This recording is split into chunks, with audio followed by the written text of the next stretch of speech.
আমি এখনো প্রশ্ন পড়িনি, তবে আমার সামান্য অভিজ্ঞতায় যেটা বুঝি আমরা, সেটা হলো যে আমরা ছোটোখাটো বিষয় নিয়ে ঝগড়া, পরের দোষ ধরা, পরের ভুল প্রমাণ করার জন্য প্রশ্ন করা, এগুলোই বেশি করি।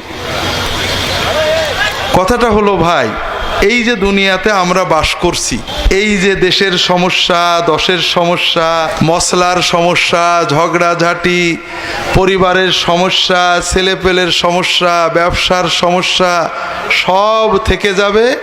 এগুলো সব যথাযথ রেখে আমরা এক একজনেই এক এক সময় চলে যাব, ঠিক না? এটাই তো বাস্তব, ঠিক না? দুনিয়া নিয়ে চিন্তা করছি, বিশ্ব নিয়ে ভাবছি, দেশ নিয়ে ভাবছি, পরিবার নিয়ে ভাবছি, সব ভাবাভাবেই থেকে যাবে, আমি থাকবো না, ঠিক না ভাই?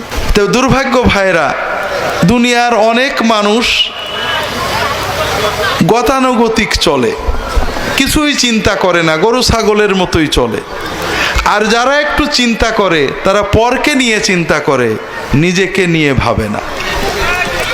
তো ভাইরা, এক সময় যখন আমরা কবরে চলে যাব, ফেরেশতারা এসে আমাদেরকে কে রফাদাইন করতো, কে মিলাদ পড়তো, কে কোথায় গেল, কে আর বউ পর্দা করতো না, কেন করতো না, এইগুলোই তো আমাকে জিজ্ঞেস করবে, ঠিক না? হ্যাঁ, এগুলোই তো জিজ্ঞেস করবে। তো ভাইরা, বড় কষ্ট লাগে আপনাদের বলি, দুনিয়ার অধিকাংশ মানুষ গতানুগতিক চলে, ভেড়ার মতো চলে। সকালে ওঠে, রাত্রে ঘুমায়, খায় দায়, বাজার করে, কেন বেঁচে আছি তাও বোঝে না, কেন মরে গেল তাও বোঝে না। গরুর বাচ্চা জন্মায়, জোয়াল কাঁদে নাই, কষাই জবই করে, শেষ। ওর খিদে লাগে, খায়, পায়খানা চাপে, হাগে, কিন্তু ওর জীবন কি বোঝে না। আমরা মানুষের বাচ্চারা অনেকে এরকম, ছোটবেলায় বড় হয়েছি, বিয়ে শাদী করেছি, বাজারে যাই, কেনই বা টাকা কামাই করি, এ টাকা রেখে যে কি হবে, কেনই বা বাজার করি, কেনই বা এলাম, কেনই বা গেলাম, কিছুই চিন্তা করে না। এরকম মানুষ বেশি।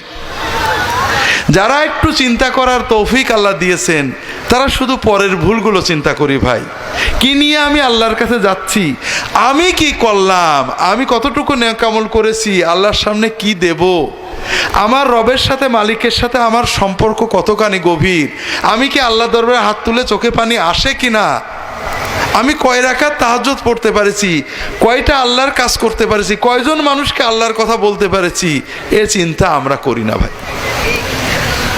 তা আমার কথা হলো ভাইরা, এইভাবে শয়তানের পিছে না চলে আসেন না, সবাই নিজের চিন্তা করি। যখন সময় পাই, সারাদিন তো দোকানের চিন্তা করি, বাজারের চিন্তা করি, নিজের চিন্তা তো আর করা হলো না। এই ছেলে মেয়ের চিন্তা করতে করতে, বউয়ের চিন্তা করতে করতে জীবন শেষ হয়ে গেল। মরার পরে বউ আর আমার কথা মনে রাখবে না, রাখবে ভাই? কিচ্ছু না, একবেলা না খেয়েও থাকবে না, আমার লাশ পড়ে থাকবে, তারা খাবে, ঠিক না ভাই? নিজের জন্য চিন্তা করা হলো না। একটু সময় পেলে পরের দোষ না চিন্তা করি, নিজেরটা চিন্তা করি ভাই, যে কি করলাম, কতটুকু নেকামল আল্লাহর জন্য করেছি, কতটা, কয় রাকাত নামাজ বুঝে পড়ছি, কয়টা দোয়া আল্লাহর কাছে চোখের পানি দিয়ে করতে পেরেছি, কয়জন মানুষকে আল্লাহর পথে ডাকতে পেরেছি, এইটা চিন্তা করি। কথা কি বুঝতে পেরেছেন ভাই?